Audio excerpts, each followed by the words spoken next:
ನಮಸ್ಕಾರ ಕದಂಬ ನ್ಯೂಸ್ಗೆ ಸ್ವಾಗತ. ನಾನು ಸೋನಿಕಾ ಸುದೇಶ್. ಮೊದಲಿಗೆ ಮುಖ್ಯಾಂಶಗಳು. ಶ್ರಾವಣ ಮಾಸದ ಭಜನೆ ಸಮಾರೋಪ ಸಮಾರಂಭ ಹಾಗೂ ಜನಪದ ಸಂಗೀತ ಉತ್ಸವ ಸೆಪ್ಟೆಂಬರ್ 13ರಂದು. ಪ್ಲಾಸ್ಟಿಕ್ ರಹಿತ ದಿನಾಚರಣೆ. ಪ್ಲಾಸ್ಟಿಕ್ ತ್ಯಜಿಸಿ ಪರಿಸರ ಸಂರಕ್ಷಿಸಿ ಕಾಶಿನಾಥ್ ಪಾಟೀಲ್ ಸಲಹೆ. ರಾಮಕೃಷ್ಣ ಆಶ್ರಮದಲ್ಲಿ ಇಂದು ಆರೋಗ್ಯ ಧಾಮದ ಉದ್ಘಾಟನೆ. ಮದ್ದೂರ್ ಗಣೇಶ್ ವಿಸರ್ಜನಾ ಕಾರ್ಯಕ್ರಮದಲ್ಲಿ ಪ್ರಚೋದನಕಾರಿ ಭಾಷಣ. ಸಿಟಿ ರವಿ ವಿರುದ್ಧ ಪ್ರಕರಣ ದಾಖಲು. ಸುದ್ದಿಯ ವಿವರಗಳು. ಶ್ರೀ ಶ್ರೀ ದತ್ತಗಿರಿ ಮಹಾರಾಜ ಶ್ರಮ ಶ್ರೀ ಶುಕ್ಲತೀರ್ಥ ಮಡಿವಳೇಶ್ವರ ಸಾಮಾಜಿಕ ಮತ್ತು ಸಾಂಸ್ಕೃತಿಕ ಅಭಿವೃದ್ಧಿ ಟ್ರಸ್ಟ್ ಶ್ರೀ ನವದಗಿರಿ ಸಹಯೋಗದಲ್ಲಿ ಶ್ರಾವಣ ಮಾಸದ ಭಜನ ಸಮಾರೋಪ ಸಮಾರಂಭ ಹಾಗೂ ಜನಪದ ಸಂಗೀತ ಉತ್ಸವ ಕುಂಭಕಳಸ ಮೆರವಣಿಗೆಯು ಇದೇ ಸೆಪ್ಟೆಂಬರ್ ರಂದು ಜಿಲ್ಲೆಯ ನವದಗಿರಿಯ ಶುಕ್ಲತೀರ್ಥ ಶಿವಮಂದಿರದಲ್ಲಿ ನಡೆಯಲಿದೆ.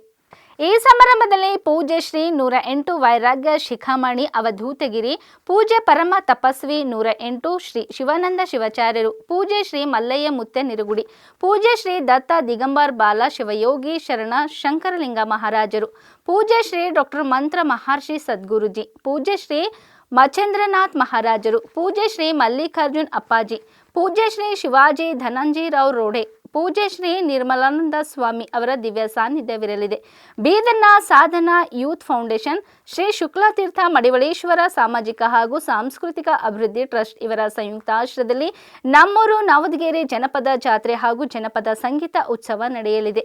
ಈ ಕಾರ್ಯಕ್ರಮವನ್ನು ಬೀದರ್ ನಗರಸಭೆ ಅಧ್ಯಕ್ಷರಾದ ಎಂಡಿ ಗೌಸ್ ಉದ್ಘಾಟಿಸಲಿದ್ದಾರೆ. ಮುಖ್ಯ ಅತಿಥಿಗಳಾಗಿ ನಗರ ಅಭಿವೃದ್ಧಿ ಪ್ರಾಧಿಕಾರ ಅಧ್ಯಕ್ಷರಾದ ಬಸವರಾಜ್ ಜಾಬಶೆಟ್ಟಿ, ಶಾಸಕರಾದ ಅಶೋಕ್ ಖೇಣಿ, ಸಿದ್ದೇಶ್ವರ್ ಬೆಲ್ಲದ ಕಾರ್ಖಾನೆ ವ್ಯವಸ್ಥಾಪಕ ನಿರ್ದೇಶಕರಾದ ಅಶೋಕ್ ಹೆಬ್ಬಾಳೆ, ಓಂ ಪ್ರಕಾಶ್ ಬಜಾರೆ, ಈಶ್ವರ್ ಸಿಂಗ್ ಠಾಕೂರ್ ಅವರು ಭಾಗವಹಿಸಲಿದ್ದಾರೆ. ಅದೇ ತರ ಶ್ರೀ ಭೋಜರೆಡ್ಡಿ ಬರ್ದಾಪುರ್ ಶ್ರೀ ಗುರು ಮಾಣಿಕೇಶ್ವರ ಮುತ್ಯ ಧರಿ ಹನುಮಾನ್ ಮಂದಿರ ಸಂಗೀತ ಕಲಾವಿದ ಇವರು ಕೂಡ ಈ ಕಾರ್ಯಕ್ರಮದಲ್ಲಿ ಭಾಗಿಯಾಗ್ತಾರೆ. ಅದೇ ತರ ಈ ನಮ್ಮ ಬೀದರ್ ಜಿಲ್ಲೆ ಹೆಸರಾಂತ ಮಠಾಧೀಶರು ಹಾಗೂ ಪೂಜ್ಯರು ಈ ಕಾರ್ಯಕ್ರಮದಲ್ಲಿ ಬರುತ್ತಾ ಇದ್ದಾರೆ. ಈ ಕಾರ್ಯಕ್ರಮದಲ್ಲಿ ಬೀದರ್ನ ಮಹಾಜನತೆ ಈ ಕಾರ್ಯಕ್ರಮದಲ್ಲಿ ಬಂದು ಯಶಸ್ವಿಯಾಗಿ ನೆರವೇರಿಸಿಕೊಡಬೇಕು. ಮಹಾಪ್ರಸಾದವನ್ನು ಸ್ವೀಕರಿಸಿ ಸಂಗೀತ ದರಬಾರದ ಸವಿ ತೆಗೆದುಕೊಳ್ಬೇಕಂತೇಳಿ ಶುಕ್ಲತೀರ್ಥ ಸೇವಾ ಸಮಿತಿ ಕೇಳಿಕೊಳ್ತೇವೆ. ಈ ನಮ್ಮ ಶ್ರಾವಣ ಮಾಸದ ಸಮಾಪ್ತಿಯನ್ನು ಭಾಳ ವಿಜೃಂಭಣೆಯಿಂದ ಮಾಡ್ತಾರೆ. ಇದಕ್ಕೆ ಮಠಾಧೀಶರು ಬರ್ತಾ ಇದ್ದಾರೆ. ದತ್ತಗಿರಿ ಮಹಾರಾಜರು ಮತ್ತು ಮಲ್ಲಯ್ಯ ಮುತ್ಯರು ಮತ್ತು ಮಲ್ಲಿನಾಥ್ ಮುತ್ಯರು, ಹವಾಯಿ ಮಲ್ಲಿನಾಥ್ ಮುತ್ಯರು ಮತ್ತು ಮಚೇಂದ್ರ ಗುರುಗಳು ಮತ್ತು ಮಾಲ್ರೋಜ್ ಮಲ್ಲಿಕಾರ್ಜುನ್ ಮುತ್ಯವರು ಹೊಂಟ್ರ. ಆದ ಕಾರಣ ಈ ನಮ್ಮ ಬೀದರ್ ಜನತೆ ಎಲ್ಲೋ ಭಕ್ತಾದಿಗಳು ಬಂದು ಈ ನಮ್ಮದೊಂದು ಕಾರ್ಯಕ್ರಮ ಬಹಳ ಯಶಸ್ವಿಯಾಗಿ ಮಾಡಬೇಕಂತೇಳಿ ತಮ್ಮಲ್ಲಿ ವಿನಂತಿ. ಈ ಕಾರ್ಯಕ್ರಮವನ್ನು ಭಜನೆ ಕಾರ್ಯಕ್ರಮ ರಾತ್ರಿ 7 ಗಂಟೆಗೆ ಸಂಗೀತ ಕಾರ್ಯಕ್ರಮ ಸ್ಟಾರ್ಟ್ ಆಗುತ್ತೆ. ಈ ಸಂಗೀತ ಕಾರ್ಯಕ್ರಮ ಪುಟ್ಟರಾವ್ ಪಾಟೀಲ್ ಗುಮ್ಮೆಯವರ ನೇತೃತ್ವದಲ್ಲಿ ಅವರ ಇದರಲ್ಲಿ ಇದೊಂದು ಸಂಗೀತ ಕಾರ್ಯಕ್ರಮ ನಡೀತದೆ. ಆದ ಕಾರಣ ಎಲ್ಲರೂ ಇದೊಂದು ಭಜನೆ ಕಾರ್ಯಕ್ರಮಕ್ಕೆ ಬಂದು ಭಾಳ ಯಶಸ್ವಿಯಾಗಿ ನಡೆಸ್ಕೊಳ್ಬೇಕಂತೇಳಿ ತಮ್ಮಲ್ಲಿ ವಿನಂತಿ. ನನ್ನ ಹೆಸರು ಓಂ ಪ್ರಕಾಶ್. ಈಗಾಗಲೇ ನಮ್ಮ ಶುಕ್ಲತೀರ್ಥ ಸೇವಾ ಸಮಿತಿ ಅಧ್ಯಕ್ಷ ಓಂ ಪ್ರಕಾಶ್ ಬಜಾರೆ ಹೇಳಿದ ಹಾಗೆ ನಗರದ ನವದಗಿರಿ ಬಡಾವಣೆಯ ಶುಕ್ಲತೀರ್ಥ ಶಿವಮಂದಿರದಲ್ಲಿ ಪ್ರತಿ ವರ್ಷದಂತೆ ಈ ವರ್ಷವೂ ಕೂಡ ಶ್ರಾವಣ ಸಮಾಪ್ತಿ ಕಾರ್ಯಕ್ರಮ, ನಮ್ಮೂರು ನವದಗಿರಿ ಜನಪದ ಜಾತ್ರೆ ಜೊತೆಗೆ ಈ ಜಾತ್ರೆ ನಿಮಿತ್ತ ಜಾನಪದ ಸಂಗೀತ ಉತ್ಸವ ಕಾರ್ಯಕ್ರಮ ಈ ಮಂದಿರದ ಆವರಣದಲ್ಲಿ ಹಮ್ಮಿಕೊಳ್ಳಲಾಗಿತ್ತು. ಮುಂಜಾನೆ ಸರಿಯಾಗಿ 9 ಗಂಟೆಗೆ ಮೆರವಣಿಗೆ ಹಾಗೂ ಕುಂಭ ಕಳಸ ಕಾರ್ಯಕ್ರಮ ಹಮ್ಮಿಕೊಳ್ಳಲಾಗಿದೆ. ಆ ಕಾರ್ಯಕ್ರಮದ ಉದ್ಘಾಟನೆಯನ್ನು ನಮ್ಮ ಬೀದರ್ ಜಿಲ್ಲೆಯ ಗಾಂಧಿಗಂಜ್ ಗಾಯಕರ ಅಧ್ಯಕ್ಷರಾಗಿರುವಂಥ ಸನ್ಮಾನ್ಯ ವಿಜಯಕುಮಾರ್ ಅಣ್ಣಪ್ಪ ಪಾಟೀಲ್ ಅವರು ಉದ್ಘಾಟನೆ ಮಾಡಲಿದ್ದಾರೆ.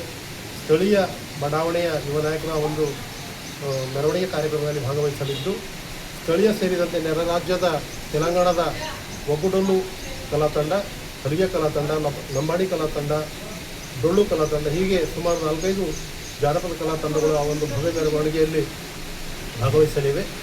ಸರಿಯಾಗಿ ಮಧ್ಯಾಹ್ನ 1 ಗಂಟೆಗೆ ಇದೇ ಮಂದಿರದ ಆವರಣದಲ್ಲಿ ಈ ಜಾತ್ರಾ ಆಯೋಜನೆ ನಿಮಿತ್ತ ಜನಪದ ಸಂಗೀತ ಉತ್ಸವ ಕಾರ್ಯಕ್ರಮ ಹಮ್ಮಿಕೊಳ್ಳಲಾಗಿದ್ದು, ಆ ಉತ್ಸವದ ಕಾರ್ಯಕ್ರಮ ಉದ್ಘಾಟನೆಯನ್ನು ನಮ್ಮ ನಗರಸಭೆ ಅಧ್ಯಕ್ಷರಾಗಿರುವಂಥ ಎಂಡಿ ಗೌಸ್ ಅವರು ಉದ್ಘಾಟಿಸಲಿದ್ದು, ಬುಡಾ ಅಧ್ಯಕ್ಷರು ಮಾಜಿ ಶಾಸಕರಾಗಿರುವಂಥ ಅಶೋಕ್ ಖೇಣಿ ಅವರು, ನಮ್ಮ ನಗರಸಭೆ ಸದಸ್ಯರಾಗಿರುವಂಥ ದೊಡ್ಡಿ ಅವರು, ನಮ್ಮ ಈಶ್ವರ್ ಸಿಂಗ್ ಠಾಕೂರ್ ಅವರು ಸೇರಿದಂತೆ ಸ್ಥಳೀಯ ನಾಯಕರು ಈ ಒಂದು ಜನಪದ ಸಂಗೀತ ಉತ್ಸವ ಉದ್ಘಾಟನಾ ಸಮಾರಂಭದಲ್ಲಿ ಭಾಗವಹಿಸಲಿದ್ದು, ಪ್ರತಿಯೊಬ್ಬರೂ ಪ್ಲಾಸ್ಟಿಕ್ ತ್ಯಜಿಸಿ ಪರಿಸರ ಸಂರಕ್ಷಿಸಬೇಕು ಎಂದು ಕರ್ನಾಟಕ ರಾಜ್ಯ ಪರಿಸರ ಸಂಘಟನೆಯ ಕಲ್ಯಾಣ ಕರ್ನಾಟಕ ಅಧ್ಯಕ್ಷ ಕಾಶಿನಾಥ್ ಪಾಟೀಲ್ ಹೇಳಿದರು.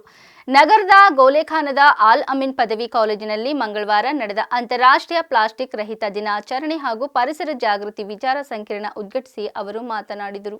ಪ್ಲಾಸ್ಟಿಕ್ ಪರಿಸರಕ್ಕೆ ಹಾನಿ ಉಂಟು ಮಾಡುತ್ತದೆ. ಹೀಗಾಗಿ ಪ್ಲಾಸ್ಟಿಕ್ ಬಳಸದಂತೆ ಸಂಕಲ್ಪ ತೋಡಬೇಕು. ಪ್ಲಾಸ್ಟಿಕ್ ಬದಲು ಬಟ್ಟೆ, ಕೈಚೀಲ, ಪರಿಸರ ಸ್ನೇಹಿಯಾದ ವಸ್ತುಗಳನ್ನು ಬಳಸಬೇಕು ಎಂದು ತಿಳಿಸಿದರು. ಪ್ಲಾಸ್ಟಿಕ್ನಿಂದ ಉಂಟಾಗುವ ದುಷ್ಪರಿಣಾಮಗಳ ಕುರಿತು ಜಾಗೃತಿ ಮೂಡಿಸುವುದು ಅವಶ್ಯಕವಾಗಿದೆ ಎಂದು ಪರಿಸರ ಸಂಘಟನೆಯ ಕಲಬುರಗಿ ಅಧ್ಯಕ್ಷ ಅಶೋಕ್ ದೇವಣಗಿ ಹೇಳಿದರು. ಆರೋಗ್ಯಕರ ಜೀವನಕ್ಕೆ ಉತ್ತಮ ಪರಿಸರ ಅಗತ್ಯ. ಎಲ್ಲರೂ ಸಸಿಗಳನ್ನು ನೆಟ್ಟು ಬೆಳೆಸಬೇಕು ಎಂದು ಬೀದರ್ ವಿಶ್ವವಿದ್ಯಾಲಯದ ಕುಲಸಚಿವೆ ಆಡಳಿತ ಸುರೇಖಾ ತಿಳಿಸಿದರು. ವಿದ್ಯಾರ್ಥಿಗಳು ಜೀವನದಲ್ಲಿ ಏನನ್ನಾದರೂ ಸಾಧಿಸುವ ಛಲ ಹೊಂದಬೇಕು. ನಿರ್ದಿಷ್ಟ ಗುರಿ ಇಟ್ಟುಕೊಂಡು ಸಾಕಾರಕ್ಕೆ ಪ್ರಯತ್ನಿಸಬೇಕು ಎಂದು ಸರ್ಕಾರಿ ಪಾಲಿಟೆಕ್ನಿಕ್ ಉಪನ್ಯಾಸಕ ಮೊಹಮ್ಮದ್ ವಕೀಲ್ ಪಟೇಲ್ ವಿದ್ಯಾರ್ಥಿಗಳಿಗೆ ಮೋಟಿವೇಶನ್ನಲ್ಲಿ ಸ್ಪೀಚ್ ಹೇಳಿದರು. ಆಲ್ ಅಮೀನ್ ಶಿಕ್ಷಣ ಸಂಸ್ಥೆಯ ಕಾರ್ಯದರ್ಶಿ ಮೊಹಮ್ಮದ್ ಅಹಮದ್ ಸೇಠ್ ಅಧ್ಯಕ್ಷತೆ ವಹಿಸಿದರು. ಕರ್ನಾಟಕ ರಾಜ್ಯ ಮುಕ್ತ ವಿಶ್ವವಿದ್ಯಾಲಯದ ಕಲಬುರಗಿ ಪ್ರಾದೇಶಿಕ ಕೇಂದ್ರದ ನಿರ್ದೇಶಕ ಡಾಕ್ಟರ್ ಸಂಗಮೇಶ್ ಎಸ್ ಹಿರೇಮಠ್, ಆಲ್ ಅಮೀನ್ ಶಿಕ್ಷಣ ಸಂಸ್ಥೆಯ ಖಜಾಂಚಿ ಅಬ್ದುಲ್ ಸಲಾಂ, ಕಾಲೇಜು ಕಚೇರಿ ಮೇಲ್ವಿಚಾರಕ ಮೊಹಮ್ಮದ್ ಸಿರೋಜುದ್ದೀನ್ ಖಾನ್, ಪ್ರಾಥಮಿಕ ಶಾಲೆಯ ಉಪ ಪ್ರಾಚಾರ್ಯ ಎಂಡಿ ಮುಕ್ರಂ, ಪದವಿ ಕಾಲೇಜು ಉಪನ್ಯಾಸಕಿ ಮೋನಿಕಾ ಮತ್ತಿತರರು ಉಪಸ್ಥಿತರಿದ್ದರು. ಪ್ರಾಚಾರ್ಯ ಎಂಡಿ ಖಾಜಾ ಸ್ವಾಗತಿಸಿದರು. ಅಫ್ರೋಜ್ ಫಾತಿಮಾ ಮತ್ತು ಫಾತಿಮಾ ಜೋಹರ್ ನಿರೂಪಿಸಿದರು. ಕರ್ನಾಟಕ ರಾಜ್ಯ ಪರಿಸರ ಸಂಘಟನೆ, ಬಾಪು ಗ್ರಾಮೀಣ ಅಭಿವೃದ್ಧಿ ಸಂಸ್ಥೆ ಹಾಗೂ ಆಲ್ ಅಮೀನ್ ಪದವಿ ಕಾಲೇಜು ವತಿಯಿಂದ ಕಾರ್ಯಕ್ರಮ ಸಂಘಟಿಸಲಾಯಿತು. ज्ञान से बड़ा कोई दान नहीं और टीचर से बड़ा दानी कोई भी नहीं. टीचर, गुरु, शिक्षका, उससे बढ़कर कोई दानी इस दुनिया में नहीं है, क्योंकि उन्होंने देते हैं तो हम वो पाते हैं. इतने ज्ञानी लोग यहाँ पे टीचर्स बैठे हैं, उनमें जो भरे हुआ है वो भरा हुआ आप पाले. हर घड़ी हर पल उनको पूछो, पूछ कर जो भी उनके पास जो भी ज्ञान, क्या बोलते हैं ज्ञान बोले तो knowledge, gain again and again and again knowledge. जो नॉलेज जो पाता है वो मंजिल को हासिल कर लेता है. अभी हमारे एक तलबा बोले हैं, मुझे मंजिल मिले न मिले, मुझे मंजिल मिले न मिले ये अलग बात है, मुझे मंजिल मिले न मिले ये अलग बात है, मैं मेहनत ना करूं तो ये गलत बात है. मेहनत करो, मंजिल को पालो. आप में इतना दिमाग है, इतना ज्ञान है, उसका कोई इस्तेमाल नहीं कर रहे. क्योंकि 2 से 3 साल आप मेहनत कीजिए, 2 से 3 साल मेहनत कीजिए, आप चाहे कुछ भी बन सकते, क्या भी बन सकते. आप में वो टैलेंट है, क्योंकि आप वो इस्तेमाल नहीं कर रहे. वो इस्तेमाल करो, क्योंकि इस्तेमाल जो भी करेगा वो मंजिल को पालेगा. जो मंजिल को हासिल करने के लिए तुमको मेहनत चाहिए. सिर्फ क्या है? मेहनत चाहिए. मेहनत करने के लिए आप सभी जज्बा पैदा कीजिए. जज्बा पैदा कर कर आप मेहनत करो. मंजिलें उन्हीं को मिलती है जिनके सपनों में जान. मंजिलें उन्हीं को मिलती है जिनके सपनों में जान होती है. पंखों से कुछ नहीं होता, हौसलों से उड़ान होती है. हौसला बुलंद रखो, मंजिल को पाने की ताकत तुम्हारे पास है. क्योंकि जो मंजिल को पाने के लिए क्या करना पड़ेगा? सिर्फ मेहनत करो. आप में वो नॉलेज है, उसका इस्तेमाल नहीं कर रहे. आप सिर्फ मोबाइल में रह रहे रात दिन. मोबाइल खराब नहीं है, मैं कभी नहीं बोलता. मोबाइल खराब है, मैं कभी नहीं बोलता. क्यों? मोबाइल क्या चीज है? उसमें अमृत भी है, उसमें जहर भी है. ಪಾಪನಾಶ್ ಸಮೀಪದ ರಾಮಕೃಷ್ಣ ಆಶ್ರಮದಲ್ಲಿ ಇಂದು ಆರೋಗ್ಯ ಧಾಮವನ್ನು ಉದ್ಘಾಟಿಸಲಾಯಿತು. ಈ ವೇಳೆ ಮಾತನಾಡಿದ ಪರಮ ಪೂಜ್ಯ ನಿರ್ಭಯಾನಂದ ಸರಸ್ವತಿ ಸ್ವಾಮೀಜಿಗಳು, ವ್ಯಕ್ತಿ ಅಸಾಮಾನ್ಯವಾಗಿ ಬೆಳೆದಾಗ ಮಾತ್ರ ನಮ್ಮವರು ಎಂದು ಗುರುತಿಸಿಕೊಳ್ಳುತ್ತೇವೆ.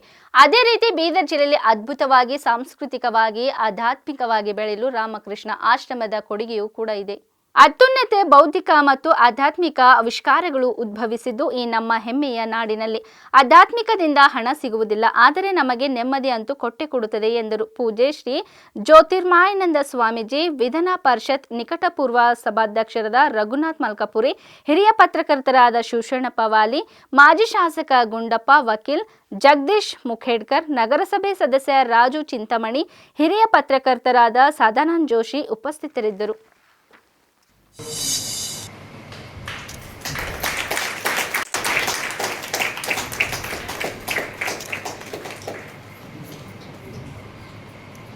ಹಾಗೆ ಅಂತಾರಾಷ್ಟ್ರೀಯ ಮಟ್ಟದ ಖ್ಯಾತಿ ಪಡೆದಾದ್ಮೇಲೆ ಓಹೋ ನಮ್ಮವರು ಅಂತ ನಾವು ಹೇಳ್ಕೊಳ್ಳುವ ನಮ್ಮ ಪುರಾತನ ಕಾಲದ ದೊಡ್ಡದಾದಂಥ ಒಂದು ಪರಂಪರೆ. ಸ್ವಾಮಿ ವಿವೇಕಾನಂದರು ಇಲ್ಲೇ ಓಡಾಡ್ಕೊಂಡಿದ್ರು, ಕಾಲ್ನಡಿಗೆಯಲ್ಲಿ ನಮ್ಮ ಮಧ್ಯೆ ಗುಡಿಸಿಲಿನಲ್ಲಿ ಅರಮನೆಯಲ್ಲಿ. ಅವರನ್ನು ಯಾರೂ ಲೆಕ್ಕಿಸಲೇ ಇಲ್ಲ. ಅವ್ರು ಅಮೆರಿಕಕ್ಕೆ ಹೋದ ತಕ್ಷಣವೇ ಅಲ್ಲಿ ಅದ್ಭುತವಾದಂಥ ಭಾಷಣ ಮಾಡಿದ ತಕ್ಷಣ ಇವ್ರು ಯಾರು ಅಂತ ಕೇಳಿದ್ರೆ ನಮ್ಮವರು ಇಲ್ಲೇ ಬಂದಿದ್ದು, ನಮ್ಮ ಜೊತೆಗೆ ಇದ್ರು ಅಂತ. ಅವಾಗ ನಮ್ಮವರು ಅಂತ ನಾವು ಸೇರಿಸ್ಕೊಂಡ್ಬಿಡ್ತೇವೆ. ಅಂದರೆ ವ್ಯಕ್ತಿ ಅಸಾಮಾನ್ಯವಾಗಿ ಬೆಳೆದಾಗ ನಾವು ಅವನ ಜೊತೆಗೆ ಐಡೆಂಟಿಫೈ ಮಾಡ್ಕೊತೇವೆ, ಗುರುತಿಸ್ಕೊಳ್ತೇವೆ. ಹಾಗೆ ನಮ್ಮ ಜಿಲ್ಲೆ ಅದ್ಭುತವಾದ ರೀತಿಯಲ್ಲಿ ಬೆಳೆಯೋದಕ್ಕೆ ಮತ್ತು ಸಾಮಾಜಿಕವಾಗಿ, ಸಾಂಸ್ಕೃತಿಕವಾಗಿ, ಆಧ್ಯಾತ್ಮಿಕವಾಗಿ ವಿಶಿಷ್ಟ ಸಾಧನೆ ಮಾಡ್ತಾ ಇದೆ. ಅದರಲ್ಲಿ ಶ್ರೀರಾಮಕೃಷ್ಣ ಆಶ್ರಮದ ಕೊಡುಗೆ ಬಹಳ ಮಹತ್ತರವಾದದ್ದು, ವಿಶಿಷ್ಟವಾದದ್ದು, ವಿಭಿನ್ನವಾದದ್ದು ಮತ್ತು ಸರ್ವರನ್ನೂ ಒಳಗೊಳ್ಳುವಂಥ ವಿಶೇಷವಾದಂಥ ಆಧ್ಯಾತ್ಮಿಕ ತಾಣ ಅಂತ ಹೇಳೋದು ಇಷ್ಟಪಡ್ತೀನಿ. ಇದನ್ನೆಲ್ಲವನ್ನು ತಾವೆಲ್ಲ ಶ್ರೋತೃಗಳು ಜೊತೆಗೆ ಮನಸ್ಸಿನಲ್ಲಿ ಆಗಿರೋ ಸಂತೋಷವನ್ನು ಭಾವನೆ ಮತ್ತು ಮಾತುಗಳ ಮೂಲಕವೇ ನಾವು ವ್ಯಕ್ತಪಡಿಸಬೇಕಾಗತ್ತೆ. ಆ ಒಂದು ಅನಿವಾರ್ಯತೆಯಿಂದ ನಾನು ಒಂದು ಸ್ವಲ್ಪ ಹೊತ್ತು ಮಾತಾಡ್ತೇನೆ. ಬಹಳ ಸಂತೋಷ ಅಂತ ಹೇಳಿದರೆ, ಇಡೀ ಜಗತ್ತಿಗೆ ಭಾರತ ದೇಶದ ಒಂದು ಕೊಡುಗೆ ಏನು ಅಂತ ಕೇಳಿದಾಗ ಅಧ್ಯಾತ್ಮ ಅಂತ ಹೇಳ್ತೇವೆ. ಆದರೆ ಅಧ್ಯಾತ್ಮದಿಂದ ನಮ್ಮ ಸಂಪತ್ತೇನಾದರೂ ಸಿಗತ್ತಾ? ನಮಗೇನು ಹೊಟ್ಟೆ ತುಂಬ ಅದ್ಭುತವಾದಂಥ ಮೇಧಾವಿ ಒಂದು ಅದ್ಭುತವಾದ ಮಾತನ್ನು ಹೇಳ್ತಾರೆ.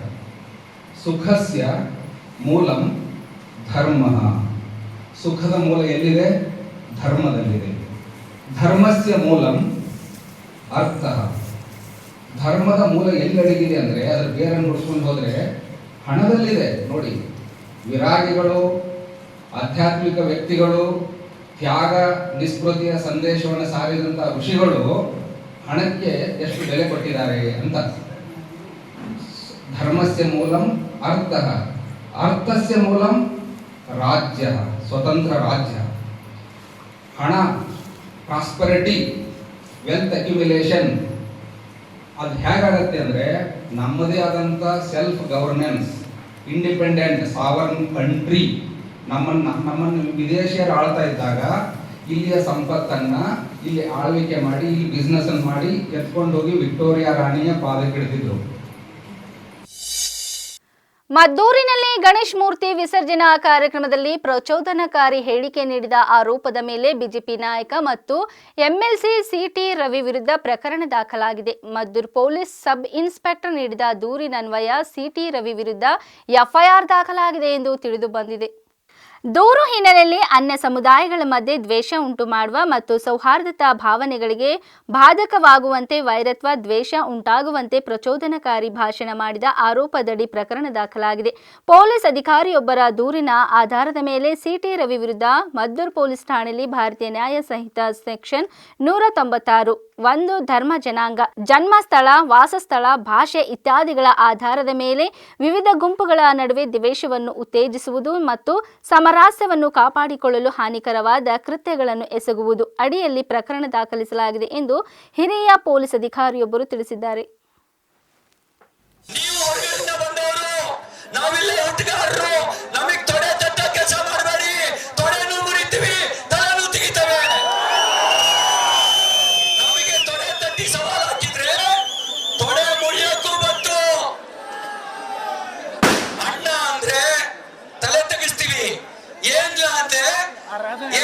ಮಗನೇ ಅಂತ ಕೇಳೋ ತಾಕತ್ತು ಕೂಡ ಹಿಂದೂ ಸಮಾಜಕ್ಕಿದೆ. ಯಾಕೆ ಮಗನೇ ಅಂತ ಕೇಳೋ ತಾಕತ್ತು ಮಕ್ಕಳು ಗಣಪತಿ ಮೆರವಣಿಗೆ ಹೋಗ್ತಾ ಇದ್ರೆ ಅವರು ಒಗೆಯೋ ಕೆಲಸ ಮಾಡ್ತಾರೆ ಗಣಪತಿ ಮೇಲೆ. ಆ ಮಕ್ಕಳಿಗೆ ಮನಸ್ಸಿನಲ್ಲಿ ವಿಷ ಬೀಜ ಬಿತ್ತವ್ರು ಯಾರು? ಎಲ್ಲಿಂದ ವಿಷ ಬೀಜ ಬಿತ್ತಿದ್ರು? ಭದ್ರಾವತಿನಲ್ಲಿ ಪಾಕಿಸ್ತಾನ್ ಜಿಂದಾಬಾದ್ ಅಂತ ಘೋಷಣೆ ಕೂಗ್ತಾರೆ. ಭದ್ರಾವತಿ ಶಾಸಕ, ಕಾಂಗ್ರೆಸ್ ಶಾಸಕ ಸಂಗಮೇಶ್ ಹೇಳ್ತಾನೆ, ಮುಂದಿನ ಜನ್ಮದಲ್ಲಿ ನಾನು ಮುಸಲ್ಮಾನ ಹುಟ್ಟಬೇಕು ಅಂತ. ನಾನು ಒಂದ್ ಮಾತು ಹೇಳಕ್ ಬಯಸ್ತೇನೆ, ಇಸ್ಲಾಂನಲ್ಲಿ ಪುನರ್ಜನ್ಮಕ್ಕೆ ಅವಕಾಶ ಇಲ್ಲ. ಇಸ್ಲಾಮಲ್ಲಿ ಪುನರ್ಜನ್ಮಕ್ಕೆ ಅವಕಾಶ ಇಲ್ಲ. ಯಾಕೆ ಕಾಯ್ತೀಯಾ ಮುಂದಿನ ಜನ್ಮದವರೆಗೂ? ಮುಂದಿನ ಜನ್ಮವಾಗಿ ಮನುಷ್ಯ ಹುಡ್ತೀಯೋ, ನಾಯಿಯಾಗಿ ಹುಡ್ತೀಯೋ, ಕತ್ತೆಯಾಗಿ ಹುಡ್ತೀಯೋ, ಹಂದಿಯಾಗಿ ಹುಡ್ತೀಯೋ? ಈಗ ಹಂದಿಯಾಗಿ ಹುಡ್ತೀಯೋ ಗೊತ್ತಿಲ್ಲ, ಆಗದಿದ್ರೆ ಈಗಲೇ ಆಗ್ಬಿಡು. ಯಾಕೆ ಬಸವ ತತ್ವಕ್ಕೆ ಅಪಚಾರ ಬಯಸ್ತೀಯಾ? ಯಾಕೆ ಸನಾತನ ಹಿಂದೂ ಧರ್ಮಕ್ಕೆ ಅಪಚಾರ ಬಯಸ್ತೀಯಾ? ಮಹಾತ್ಮ ಗಾಂಧಿ ರಾಷ್ಟ್ರೀಯ ಗ್ರಾಮೀಣ ಉದ್ಯೋಗ ಖಾತರಿ ಯೋಜನೆ ಅಡಿಯಲ್ಲಿ ಅಕ್ರಮವಾಗಿದೆ ಎಂದು ವಿನಾಕಾರಣ ದೂರು ಸಲ್ಲಿಸಲಾಗಿದೆ. ಈ ದೂರು ಸುಳ್ಳಾಗಿದೆ ಎಂದು ಉಡ್ಬಳ್ ಗ್ರಾಮ ಪಂಚಾಯತ್ ಅಧ್ಯಕ್ಷರು ಮತ್ತು ಸದಸ್ಯರು ಸೇರಿ ಮಾಧ್ಯಮಗೋಷ್ಠಿಯಲ್ಲಿ ಹೇಳಿದರು. ಇದರಲ್ಲಿ ಅವ್ಯವಹಾರ ಆಗಿದೆ ಅಂತ ಹೇಳಿ ಗ್ರೇ ವಾಟರ್ ಕುರಿತು ಬಸ್ ಮಿಲ್ ಕೆಲವೊಂದು ಆರೋಪಗಳು ಮಾಡಿ ಅದಕ್ಕೆ ತನಿಖೆನೂ ನಡೀತೇವೆ. ಜಿಲ್ಲಾ ಪಂಚಾಯತ್ನವರು ಇಒ ಮೇಡಮ್ ಅವರು ಬಂದು ನಮ್ಮ ಗ್ರಾಮ ಪಂಚಾಯತಿಗೆ ಬಂದು ಎಲ್ಲ ರೀತಿ ತನಿಖೆನೂ ಮಾಡಿರ್ತಾರೆ. ಅದೇ ರೀತಿ ಓಂಬರ್ಸ್ಮನ್ ಸೂರ್ಯಕಾಂತ್ ಸಾಹೇಬರು ಜಿಲ್ಲಾ ಪಂಚಾಯತ್ನಿಂದ ಬಂದು ನರೇಗಾ ಯೋಜನೆಯಲ್ಲಿ 20 ಕಾಮಗಾರಿ ನೋಡಿರ್ತಾರೆ. ನೋಡಿ ಇನ್ನೂ ಅವ್ರು ರಿಪೋರ್ಟೇ ಸಲ್ಲಿಸಿಲ್ಲ. ಸಂಬಂಧಪಟ್ಟ ಎಲ್ಲ ದಾಖಲಾತಿಗಳು ಕೊಡ್ತೀವಿ ಅಂತ ಹೇಳಿದಾಗ ಅವ್ರು ನಮ್ಮೆಲ್ಲ ಸ್ವಲ್ಪ ಯಾವ ಹೇಳಿದ ಪ್ರಕಾರ ನಾವೆಲ್ಲ ದಾಖಲಾತಿಗಳು ಕೊಟ್ಟಿದ್ದೀವಿ. ಆದರೂ ಕೂಡ ಆ ಅಧಿಕಾರಿಗಳು ಒಂದು ತನಿಖೆಯ ಪ್ರಕರಣ ತನಿಖೆಯ ಹಂತದಲ್ಲಿರುವಾಗ ಅಧಿಕಾರಿಗಳ ಮೇಲೆ ಒತ್ತಡ ಹೇಳೋಕ್ಕೋಸ್ಕರ ಪತ್ರಿಕಾಗೋಷ್ಠಿ ಮಾಡಿರ್ತಾರೆ. ಪತ್ರಿಕಾಗೋಷ್ಠಿ ಏನು ಮಾಡ್ಯಾರ ಅಂದ್ರೆ ಒಂದು ಸತ್ಯಕ್ಕೆ ದೂರ ಇಲ್ಲ, ಒಂದು ವಿಷಯ ಸತ್ಯಕ್ಕೆ ದೂರ ಇಲ್ಲ. ಎಕ್ಸಾಂಪಲ್ ಆಗಿ ಹೇಳ್ತೀನಿ, 14ನೇ ಈ ವಿಷಯವನ್ನು ನಾವು ಮೊನ್ನೆ CS ಅವರಿಗೆ ಪ್ರತಿಯೊಂದು ಅವ್ರ ಪಟ್ಟ ಏನಾದರೂ ಆರೋಪಗಳನ್ನು ಉತ್ತರ ಸಮೇತ ಸಲ್ಲಿಸಿದ್ವಿ. CO ಸಾಹೇಬ್ರಿಗೆ ಕೊಟ್ಟಿರ್ತೀವಿ. ಇವತ್ತು ನಾನು ಉತ್ತರ ಕೊಡ್ಬೇಕಂತ ಹೇಳಿ ಇವತ್ತು ಪ್ರೆಸ್ ಮೀಟ್ ಕರೆದಿದ್ದು. ಅದರಲ್ಲಿ 14ನೇ ಹಾಗೂ 15ನೇ ಹಣಕಾಸು ಅವ್ರು ಹೇಳಿದ್ದೇನೆಂದ್ರೆ, ಒಂದು ಪ್ಲಾನ್ ಮಾಡಿರೋದು ಅಂದ್ರೆ ನಾವೇನು ಪ್ರತಿ ವರ್ಷ ಒಂದು ಪ್ಲಾನ್ ಮಾಡ್ತೀವಿ. ಆ ಪ್ಲಾನ್ ಮಾಡ್ಬೇಕಂದ್ರೆ ಒಂದು ದುಡ್ಡು ಬಂತು ನಮ್ಮ ಸರ್ಕಾರದಿಂದ, ಯಾವುದಾದ್ರು ದುಡ್ಡು ಗ್ರಾಮ ಪಂಚಾಯತಿ ಬಂದಾಗ ಮೊದಲನೇದಾಗಿ ನಾವು ಒಂದು ಮೀಟಿಂಗ್ ಕರಿಬೇಕು. ಮೀಟಿಂಗ್ ಕರೆದು ಸರ್ವ ಸದಸ್ಯರ ಗಮನಕ್ಕೆ ತಂದು ಏನೇನು ಕಾಮಗಾರಿಗಳು ಇಟ್ಕೋಬೇಕು ಅದಕ್ಕೊಂದು ರೂಪರೇಷ ಕ್ರಿಯಾ ಯೋಜನೆ ಮಾಡಬೇಕು. ಆ ಕ್ರಿಯಾ ಯೋಜನೆಯನ್ನ ಜಿಲ್ಲಾ ಪಂಚಾಯತಿ ಕಳಿಸಿ ಜಿಲ್ಲಾ ಪಂಚಾಯತಿ ಅನುಮೋದನೆ ಮಾಡಿ ತಾಲೂಕು ಪಂಚಾಯತಿ ಜಿಲ್ಲಾ ಪಂಚಾಯತಿ ಅನುಮೋದನೆ ತಗೊಂಡ ಮೇಲೆ ನಮ್ಗೆ ಆ ಕಾರ್ಯ ಮಾಡಕ್ ಬರ್ತದೆ. ಆದ್ರಿಂದ ಇವ್ರೇನು ಕೊಟ್ಟರಂದ್ರೆ ಇವ್ರು ಯಾವುದೇ ಒಂದು ಕ್ರಿಯಾ ಯೋಜನೆ ಅನುಮೋದನೆ ತಗೊಂಡಿರಲಿಲ್ಲ, ಸುಳ್ಳು ಆರೋಪಗಳು ಮಾಡಿರ್ತಾರೆ. ಅದಕ್ಕೋಸ್ಕರ ನಾನು ಎಲ್ಲ ಕ್ರಿಯಾ ಯೋಜನೆಗಳು ತಂದಿರ್ತೀನಿ. 1,38,00,000 ರೂಪಾಯಿ ಇವರು ಅವ್ಯವಹಾರ ಅಂತ ಹೇಳಿದಾರೆ.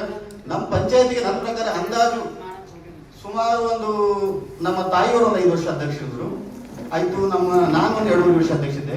7 ವರ್ಷದ ಮಾಹಿತಿ ಕೊಟ್ಟಿದ್ದಾರೆ. 7 ವರ್ಷದ ನನ್ನ ಪ್ರಕಾರ 14 ಹಾಗೂ 15ನೇ ಹಣಕಾಸಿನಲ್ಲಿ 1,10,00,000 ಜಾಸ್ತಿ ದುಡ್ಡೇ ಬಂದಿಲ್ಲ. ಬಟ್ ಇವ್ರು ಹೇಳಿದ್ದು 1,38,00,000 ಹಗರಣ ಮಾಡಿದ್ದಾರೆ ಅಂತ ಹೇಳಿದ್ರು. ಪ್ರತಿಯೊಂದನ್ನ ದಾಖಲಾತಿ ಸಮೇತ ತಂದಿದ್ದೀನಿ. ಪ್ರತಿಯೊಂದು ಪ್ಲಾನು ಪ್ರೊಸೀಡಿಂಗು ಪ್ಲಾನ್ ಮಾಡಿರೋದು, ಪ್ಲಾನ್ ಮಾಡಿಲ್ಲ, ಪ್ರತಿ ವರ್ಷ ಕ್ರಿಯಾ ಯೋಜನೆ ಮಾಡಿಲ್ಲ ಅಂತ ಹೇಳಿದ್ರೆ ಪ್ರತಿ ಕ್ರಿಯಾ ಯೋಜನೆ ನಮ್ಮ ಕಡೆ. 7ನೇ ಆರೋಪ ಅವ್ರು ಏನ್ ಮಾಡಿದ್ದಾರೆ ಅಂದ್ರೆ 14ನೇ ಹಾಗೂ 15ನೇ ಹಣಕಾಸಿನಾಗ ಇದು ಮುಗಿತು. ನಾನು ಹೇಳ್ದೆ ಅವ್ಯವಹಾರ ಮಾಡಿದ್ದು ಪ್ರತಿಯೊಂದು ತನಿಖೆ ಒಂದು 5 ವರ್ಗಗಳು ಕೊಟ್ಟಿದ್ದಾರೆ ಅವರು. ಇಲ್ಲಿವರೆಗೆ ಸುದ್ದಿ ಕೊಟ್ಟಿದ್ದು ನಾನು ಸೋನಿಕಾ ಸುದೇಶ್. ಮುಂದಿನ ಸುದ್ದಿಯೊಂದಿಗೆ ಮತ್ತೆ ಭೇಟಿಯಾಗೋಣ. ವಂದನೆಗಳು.